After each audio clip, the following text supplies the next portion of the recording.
Bienvenue à toutes et à tous. Je m'appelle Fatou Ndiaye, enseignante-chercheuse à l'École supérieure polytechnique de l'Université Cheikh Anta Diop de Dakar, département génie électrique. Je fais partie aussi de l'équipe technique d'une entreprise dénommée Sustainable Business for All, développement durable pour tous. Vous pouvez consulter son site internet sb2-4all.com. Dans ce module sur l'efficacité énergétique dont je suis la formatrice, 6 vidéos seront abordées. La première vidéo, maîtrise de l'énergie dans l'entreprise, sera consacrée globalement aux enjeux et aux composantes de la maîtrise de l'énergie. Dans la vidéo 2, je vous présenterai d'abord le concept de l'efficacité énergétique et ensuite je vous démontrerai ses impacts financiers dans l'entreprise. Dans la vidéo 3 intitulée Management de l'énergie, vous découvrirez comment optimiser la consommation d'énergie au sein de l'entreprise. Dans la vidéo 4, utilisation d'appareils et matériaux efficaces, je vous indiquerai comment choisir des appareils énergétiquement efficaces pour l'entreprise. Dans la vidéo 5, le même travail sera fait pour des machines de production généralement utilisées au sein de l'entreprise. Et enfin, dans la vidéo 6, une fiche de travail vous permettant d'adopter pas à pas l'efficacité énergétique dans l'entreprise vous sera proposée. Merci à toutes et à tous pour votre attention. Bonjour chers entrepreneurs. Notre première vidéo sera consacrée à la maîtrise de l'énergie dans l'entreprise. Ce qu'il faut savoir, c'est que l'énergie est un indice de développement. Donc, plus un pays consomme de l'énergie, plus il est développé, plus il est industrialisé.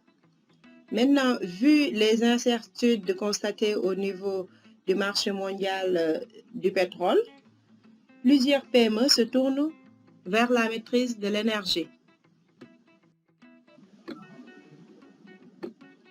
Notre présentation va s'articuler autour de 3 points.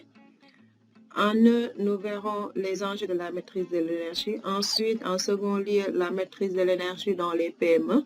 Et enfin, les composantes de la maîtrise de l'énergie. De nos jours, les PME font face à deux phénomènes qui sont d'une part une augmentation sans cesse du prix du pétrole et d'autre part une restriction due à l'augmentation des émissions de gaz à effet de serre qui sont de 147% pour le dioxyde de carbone, de 259% pour le méthane et de 123% pour le protoxyde d'azote. D'où la nécessité maintenant pour les PME d'opter pour la maîtrise de l'énergie. Ainsi, la maîtrise de l'énergie pour un État, c'est un équilibre parfait entre la production d'énergie, c'est-à-dire l'offre, et la consommation, c'est-à-dire la demande.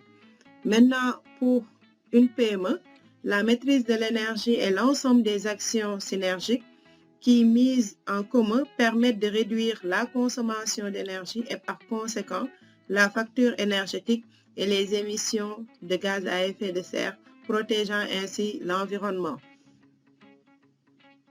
Pour ce faire, une association appelée Negawatt a proposé une démarche pour la maîtrise de l'énergie axée sur 3 points. Nous avons la sobriété et l'efficacité énergétique pour le volet consommation d'énergie et l'utilisation des énergies renouvelables pour le volet production d'énergie.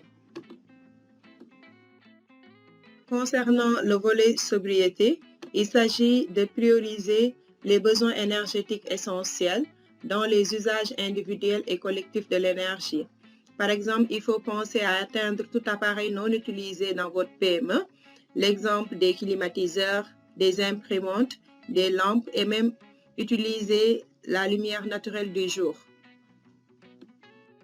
Concernant le volet efficacité énergétique, il s'agit de réduire la quantité d'énergie nécessaire à la satisfaction d'un même besoin. Par exemple, il faut penser à utiliser des bâtiments économes et aussi utiliser des appareils qui consomment moins d'énergie. Pour le volet énergie renouvelable, il faut privilégier les énergies renouvelables et leurs applications comme l'énergie solaire photovoltaïque, l'énergie éolienne, le chauffage solaire, le bio-GNV, qui grâce à un développement ambitieux mais réaliste, peuvent remplacer progressivement les énergies fossiles et nucléaires. Merci, chers entrepreneurs, pour votre attention. La prochaine vidéo concernera l'efficacité énergétique et ses impacts financiers dans les PME.